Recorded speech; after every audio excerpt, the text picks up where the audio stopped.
I was just asked a really cool question, and I had to do some reading and thinking to figure out the answer. And I figured I would share it because it shed light on how exchanges work.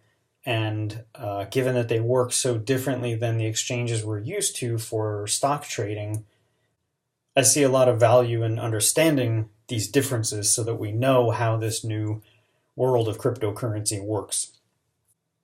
You see here on Binance, EOS and USDT pair. Now, the existing pairs had been EOS BTC and EOS ETH. Binance just added a BNB pair and a USDT pair. And the USDT pair is brand new. You can see we only have 7 days of history. And a little bit of background on how the EOS launch is happening.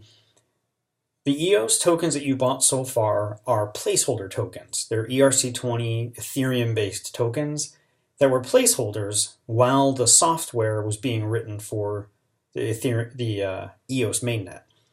The EOS Mainnet right now, as of June 3rd, is being launched, so we don't have that mainnet yet. And we had to freeze all of the ERC-20 placeholder tokens so that we could get a snapshot of current holdings and start the new EOS network knowing exactly how many ERC-20 tokens people owned. So as of late June 2nd, the ERC-20 tokens have been frozen, meaning that trading them doesn't mean anything. And along with that freeze, Binance has frozen deposits and withdrawals of EOS to their exchange. So you can't move EOS in and out of the exchange. Now, people had balances on Binance prior to the freeze. And so Binance has a pile of EOS tokens that it is maintaining in its own internal ledger, not on a blockchain, but in its own ledger, which it has all the time for every pair it has. The only time it's going to touch the blockchain is when you withdraw or deposit or withdraw your money. So EOS was moved in to Binance prior to the freeze. The freeze happened, and along with that, EOS stopped taking deposits and withdrawals. Now, what you're trading here says EOS, and formerly that had been the ERC-20 placeholder tokens. Now, it's neither the ERC-20 tokens or the mainnet tokens. It's just this idea on Binance related to what most recently was the ERC-20 placeholder tokens. Now you can continue to trade the balance of EOS that Binance has on their platform.